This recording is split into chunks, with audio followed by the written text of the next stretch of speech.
نوری نەمر.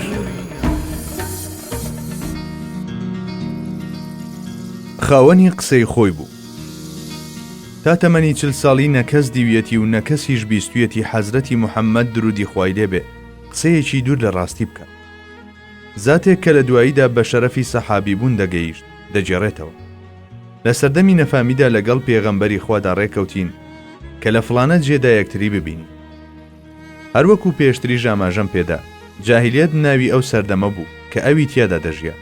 دەنا ئەو مرۆڤە دڵ و ویژدان ڕۆشنە هەرگیز لە جەهالەتدا نەژیاوە، بەڵکو هەمیشە لە چوارچێوەی ژیانێکی پێغەمبەرانەدا ژیاوە. بەڵام من بەڵێنەکەم لە یاد کردبوو. لە پاش 3 ڕۆژ کە بەبیرم هاتەوە بە پەلە بەرەو شوێنی دیاریکراو ڕۆیشتم، دەبینم وا پێغەمبەری خوا لەوێ لە چاوەڕوانیدایە. نە ڕوخساری بەڕووم داگرش کرد، نە لێشم زویر بوو.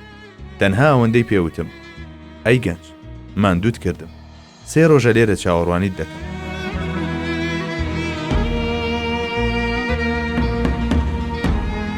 فەرمایشتەکانی تەزدیقی دەکەن. ئەو هەر لە لەدایک بوونیەوە حەزرەتی موحەممەد مستەفا بوو.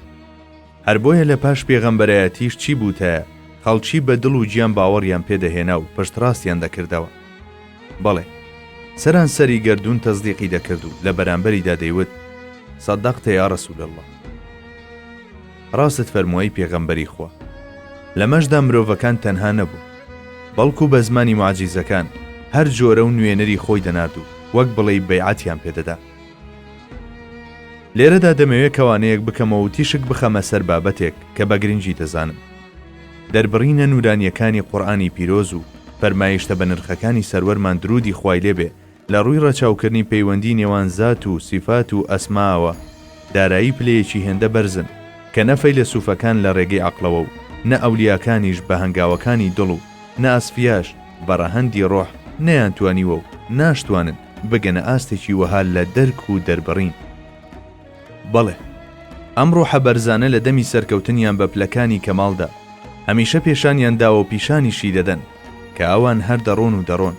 لە کۆتایی هەر مەنزڵێکیشدا کە پێی دەگەن ڕاستی و دروستی فەرمایشتەکانی قورئان و سونەتیان بۆ دەردەکەوێت و بە کەشف و مشاهدەوە چێژی فەرمودەکانی پێغەمبەری خوا دەکەن. بەڵێ، هەموو ئەو فەرمودانەی پێغەمبەری خوا سەبارەت بە ئولوهیەت فەرموونی و ئەمڕۆ لەلایەن شارەزایانی ئەو بوارەوە دانەدانە تەزدیق دەکرێن و دەکرێنە بناغە و بنچینەی لێکۆڵینەوەکانیان.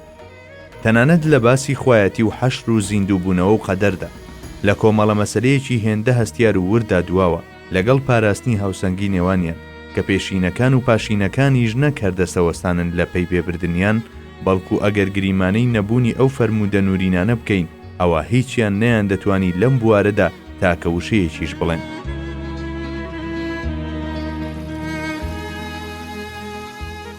لە حەزرەتی عومەر و عەمری کوڕی ئەختاب ڕەزای خۆیان لێبێ دەجێڕنەوە. ڕۆژێکیان پێغەمبەری خوا دوای نوێژی بەیانی سەرکەوتە سەر مینبەر و هەتا نیوەڕۆ وتاری بۆ دەین. اینجا نوێژی نیوەڕۆی بۆ کردین و دووبارە چووە سەر مینبەر و تا عەسر بەردەوام بوو. لە پاش نوێژی عەسریش سەر لە نوێ چووەوە سەر مینبەر و تا کاتی خۆر ئاوابوون وتاری بۆ دەین. باسی چی کرد و دەربارەی چی دووە تێگەیشتن لە هەمووی زۆر زەحمەتە، بەڵام دەتوانرێت بوترێت باسی هەموو ئەو شتانەی کرد کە تا ئەو کاتە باز نەکرابوون. بەڵێ، لە بەدیهێنانی یەکەمەوە دەستی پێکرد، هەر لە یەکەم تۆوە کە لە ڕەحمی بووندا چێنرا تا خەڵقی گەردون و بەدیهێنانی مرۆڤ و قۆناغەیەک لە دوای یەکەکانی خەڵق. دواتر دانەدانەی ئەو ڕووداوانەی باس کرد کە تا ڕۆژی قیامەت بەسەر مرۆڤایەتی دادێن. بەڵێ، ئەو پێغەمبەرە نازدارە درودی خوای لێبێ وڵایەکانی ڕابردووی تێی کرد و باسی تایبەتمەندی و سیفەتی هەموو پێغەمبەران تا دەگاتە حەزرەتی ئادەمی کرد. ئەو جاڕوانینی ئاراستەی داهاتوو کرد و هەموو دیمەنەکانی تا مەحشەر و بەهەشت و جەهەنەمی خستە ڕوو. ئەمە لە کاتێکدا کە ئەو هیچ کتێبێکی نەخوێندبووە و زانیاریشی لە کەس وەرنەگرت بوو. دەیکەوا بێ هەموو ئەم شتانەی چۆن دەزانی؟ بەڵێ، یەکێک هەبوو کە هەموو ئەو شتانەی فێر دەکرد، بێگومان ئەویش زاتی ئەڵڵاه جەلە جەلالوه بوو کە بە هەموو شتێک زانایە.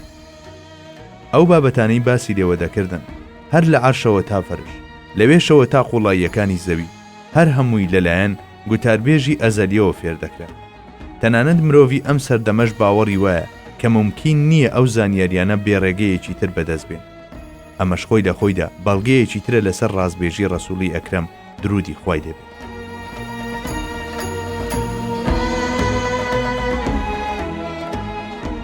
سەروەرمان باز لە پێغەمبەرانی پێشخۆی دەکات و ئەدگارەکانیان دەناسێت و هەروەکو تابلۆیەک بەهێڵەکانی ڕوخساریشیانەوە دەیان خاتە پێشچاوان. ئەهلی کتابی ئەو سەردەمەش بێ هیچ ڕەخنەیەک هەموو ئەمانەیان قبول دەکرد و دەیانوت بەڵێ وایە وەسفی پێغەمبەران لە کتێبەکانی ئێمەشدا هەروە هاتووە. جا ئایا کەسێک کە تەورات و ئینجیل یان کتێبێکی تری نەخوێند بێتەوە و پێغەمبەرانی پێشخۆی هەم بە ورترین شێوە و بەو چۆنێتی کە لە کتێبەکانی پێشوودا باس کراوە تەنانەت ئەو شتانەیش کە لەواندا باز نەکراوە وەسف بکات و لەم کارەیشدا لەلایەن شارەزایانی ئەم بوارەوە تەصدیق بکرێت، ئایا ئەمە نابێتە شاهێد و بەڵگە لەسەر سەدیقی ڕەسوول الله و ڕاستی داواکەی؟ ڕوونکردنەوەی ئەو چەند لایەنەی کە هەوڵماندا لە نێو کەوانەیەکدا عەرزیان بکەین سنووری توانستی من تێپەڕ دەکات. وا نازانم خوێنەریش کە حاڵی وەک حاڵی منە زۆر لەمە جیاوازتر بێ. بەڵێ بۆ ئەوەی مرۆڤ بگاتە ئاستێک کە لەم جۆرە بابەتانە تێبگات و کەسانی تریش تێبگێنێت، سەرەتا پێویستە خودی خۆی بگاتە پلەی تەصدیقی ئەو بابەتانە. بەڵام ئێمە پاڵپشت بە وتەی ئەو کەسانەی کە باوەڕمان وایە ئەم پەیامەیان بەدەستێناوە دەڵێین شایەتیدانی سەدان هەزار ئەولیا و ئەسفیا کە پلە پلە لە بەرزبوونەوەدان و ئەو فەیلسوفانەش کە هەزریان بە زانست ڕۆشن بووەتەوە لەسەر ئەوەی کە پێغەمبەری خوا لە هەر بابەتێک دوابێت فەرمایشتەکانی لە لووتکەی ئەو بابەتەدان مەودایەکی تری سیدق و ڕاستڕەوی ئەو پێک دەهێنێت. بەڵێ دامپیانانی ئەم کەسە بژاردانەش پێشانی دەدا کە پێغەمبەری سەروەر درودی خوای لێبێ لە هیچ گفتارێکدا پێچەوانەی واقع نەدواوە، جاخۆ قسەکانی لە خۆیەوە نەبوون تا نادروستی توخنی بکەوێت. ئەو هەردەم دەمی بە پەیامە ئاسمانیەکان پشکوتوو بوو وتەکانی ببوونە ئاوێنەی بێگەردی وەحی، هەر لەبەر ئەمەیە کە بووەتە سوڵتانی وتەی هەموو زەمان و مەکانی. ئەو لایەنەی لێرەدا دەمانەوێت زیاتر لەسەری بوەستین ئەو هەواڵە غەیبیانەیە کە تایبەتن بە چەند ڕووداوێکی داهاتووە و پێش 14 سەدا پێغەمبەری خوا ئاماژەی پێداون و کە کاتیشی هاتووە وەک خۆی ڕوویان داوە. بێگومان هەر یەک لەم ڕووداوانەش ڕاست و دروستی حەزرەتی موحەممەد درودی خوای لێبێ دەردەخەن. بەڵام بەر لەوەی بچینە ناو بابەتەکەوە مەسەلەیەکەیە پێم باشە کەمێک هەڵوێستەی دەسەر بکەین، ئەویش لێکدانەوە جیاوازەکانە سەبارەت بە مەسەلەی غەیب. بەڵێ ئەمەش لەو بابەتە هەستیارانەیە کە پێویستە بە وردی و سەرنجەوە توێژینەوەی لەمەڕ بکرێت. غەیب لە ڕوانگەی سیدقەوە. وشەی غەیب لە قورئانی پیرۆزدا لە چەندین ئاەتدا و بە شێوە جیاوازەکانیەوە باس کراوە. وعنده مفاتح الغيب لا يعلمها إلا هو ويعلم ما في البر والبحر وما تسقط من ورقة إلا يعلمها ولا حبة في ظلمات الأرض ولا رطب ولا يابس إلا في كتاب مبين. کلیلی هەموو شاراوەکان و زانینی هەموو نهێنیەکان بەدەستخوایە و هەر لای ئەوە کەس نایزانێت جگە لەو زاتە هەرچی لەسەر وشکانیە لە گیاندار و بێگیان و جیا و دار و زیندەوەرانی ورد و درژ لەسەر زەوی و لە توێی خاکدا خوا پێی دەزانێت. هەروەها هەرچی لە دەریاکانیشدا هەیە لە زیندەوەری هەمەجۆر و ماسی سەیر و سەمەرە ئاگای لێتی و هیچ گەڵایەک ناکەوێتە خوارەوە خوا پێی نەزانێت. هەروەها دەنچێک یان تۆوێک لە تاریکاییەکانی زەویدا نییە، ئەو دەنکە شێدار بێت یان وشک بێت هیچ شتێک نییە لە خوا پەنهان بێت و یاخود لە دۆسیە و دەستگای تایبەتیدا تۆمار نەکرابێت. لەم ئاەتەدا باز لەوە کراوە کە غەیب بە تەواوی لە لای خوای گەورەیە و غەیری ئەو بە حەزرەتی موحەممەدیشەوە کەسی تر نایزانێت مەگەر خوای گەورە خۆی سەروەرمان بەم شێوەیە ناهێنێتە ئاخاوتن. قل لا أقول لكم عندي خزائن الله ولا أعلم الغيب ولا أقول لكم إني ملك إن أتبع إلا ما يوحى إلي قل هل يستوي الأعمى والبصير أفلا تتفكرون. ئەی موحەممەد، پێیان بڵێ من پێتان ناڵێم گەنجینەکانی خوا لای منە، هەروەها لە نهێنی و شاراوەکانیش هیچ نازانم و ئاگادار نیم و پێتان ناڵێم بەڕاستی من فریشتەم، بەڵکو تەنها شوێنی ئەوە دەکەوم کە بە وەحی و نیگا پێم دەگات. هەروەها پێیان بڵێ ئایا کوێر و چاوساغ وەک یەکن؟ ئایا بۆ بیر ناکەنەوە و تێنافکرن لەو ڕاستیانە؟ قل لا أملك لنفسي نفعا ولا ضرا إلا ما شاء الله ولو كنت أعلم الغيب لاستكثرت من الخير وما مسني السوء إن أنا إلا نذير وبشير لقوم يؤمنون. أي محمد پێیان بڵێ کە من ناتوانم هیچ قازان ژیان زەرەرێک بەخۆم بگێنم مەگەر ویستی خوای لەسەر بێت، بۆ ئەگەر غەیبم بزانیایە ئەوا چاکەی زۆرم کۆ دەکردەوە بۆ خۆم و هیچ ناخۆشیێکیشم توش نەدەبوو. من هیچ شتێک نیم تەنیا ترسێنەرێک بۆ یاخیەکان و مژدەدەریشم بۆ کەسانێک کە باوەڕ دەهێنن. لە سوورەتی ئەلجنیشدا بەم شێوەیە هاتووە: عالم الغيب فلا يظهر على غيبه أحدا إلا من ارتضى من رسول فإنه يسلك من بين يديه ومن خلفه رصدا ليعلم أن قد أبلغوا رسالات ربهم وأحاط بما لديهم وأحصى كل شيء عددا.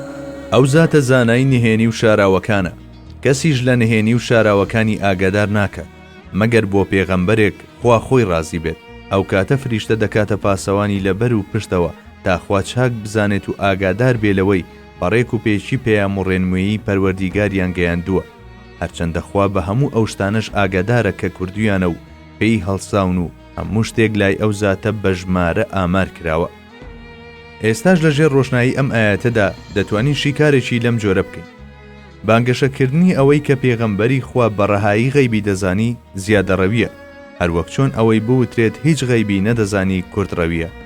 بەڵێ پێغەمبەری خوا درودی خوای لێبێ لە خۆیەوە غەیبی نەدەزانی، بەڵام لە ڕێگەی ئاگادارکردنەوە و هەواڵپێدانی پەروەردگاریەوە بە شێوەیەک دەیزانی، هەروەک زانیشی هەر دەتوت لە بەردەم شاشەکەی دادانیشتووە و سەرجەم ئەو ڕووداوانەی کە تا ڕۆژی قیامەت ڕوودەدەن بە هێڵە گشتی و بنەماکانیانەوە ڕاوە دەکات و دەیان خاتە پێشچاوی مرۆڤایەتی. خۆ ئەو بابەتەش کە ئێمە دەمانەوێت بە وردی هەڵوێستەی لەسەر بکەین هەر ئەمەیە: ئەو لە خۆیەوە هیچی نەدەوت، بەڵکو گشت قسە و ئاخاوتنێکی وەحی پەروەردیگار بوو. چاکە هەواڵدەر و ئاگادارکەر خوای گەورە بوو، ئەوان نەک تەنها سەرداری هەردوو جیهان، بەڵکو تەنانەت کۆمەڵە کەسانێکی پێگەیشتوش لە نێو ئومەتدا لە شێوە کەرامەتدا ئاگاداری غەیب دەکرێنەوە. ئەوە تا ڕەسوولی سەروەر درودی خوای لێبێ لە فەرمودەیەکدا دەفەرموێ: لە نێو ئۆمەتەکەمدا کۆمەڵێک مولهەمون هەن، مولهەمونیش ئەو کەسانن کە مەزهەر و بەهرەمەندی ئیلهامی خوایین. حەزرەتی عومەریش ڕەزای خوای لێبێ یەکێکە لەوانە. ئەوە تا کاتێک لە مزگەوت دووتاری هەینی دەدا بینی وا سوپای موسڵمانان کە لە دووری چەندین ڕۆژە ڕێدەجەنگان خەریکە لەلایەن سوپای دوژمنەوە لە بەری شاخەکەوە گەمارۆ دەدرێن. بۆیە لە بەرامبەر ئەم دیمەنەدا وتارەکەی بڕی و لەسەر مینبەرەوە 3 جار هاواری کردە ساریە کە سەرکردەی سوپاکە بوو: ئەی ساریە، بۆ لای شاخەکە. حەزرەتی ساریەش بە بیستنی ئەم دەنگە ئاگاداری بۆسەکە بوویەوە و گەمارۆکەی پوچەڵ کردەوە.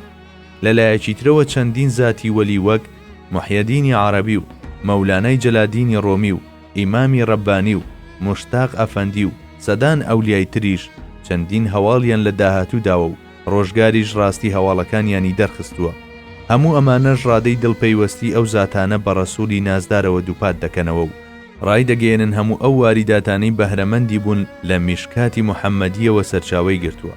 ئیتر دوای ئەمە تێگەیشتن لەوەی کە ئەو زاتە بە ئیزنی خوا تا چه ئەندازەیەک کراوە بووە بەڕووی غەیبدا حواڵەی ئیدراک و هزری خوێنەری ئازیز دەکەین. جاگەر ئەو کەسانەی پێغەمبەری خوا پێیگەیاندون ئابەم جۆرە مەسەری ئیلهام بن و دڵیان واڵا بێ بەڕووی سروە ئیلاهیەکاندا و تا ئەو ڕادەیەش لە غەیب ئاگادار بکرێنەوە، بۆ دەبێ ئاگادارکردنەوەی سەرداری هەردوو جیهان کە ئەگەر هەر خۆی بەتەنها بخرێتە تایەکی تەرازووە و سەرجەم ئومەتەکەیشی لە تاکەیتردا، ئەوە تاکەی پێغەمبەری خوا سەنگینتر دەبێ لە غەیب وەک یەکێک لە موعجیزەکانی بەدوور بزانرێت. کتێبە بەناوبانگەکانی فەرموودە نزیکەی 300 موعجیزەی لەم جۆرەی پێغەمبەری خوا درودی خوای لێبێ باز دەکەن. بەشێکی زۆری ئەو هەواڵە غەیبیانەش وەک خۆی هاتوونەتە دی و ئەوانی تریشیان چاوەڕوانی کاتی سەر هەڵدانیان دەکەن. ئێمە لێرەدا هەموو ئەو هەواڵانە ناهێنین، بەڵکو تەنها چەند نمونەیەک دەهێنینەوە تاوەکو بیرۆکەیەکمان لەمەڕ بابەتەکە بداتێ.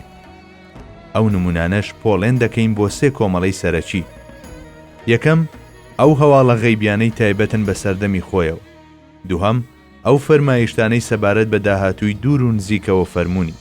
سێهەم، ئەو دەربڕینە پڕموعجیزانەی کە بە شێوازی سەهلی ممتەنیع فەرموونی و لە پاش پێشکەوتنی زانستەکان حەقیقەتەکانیان ڕوون بووتەوە. نوری نەمر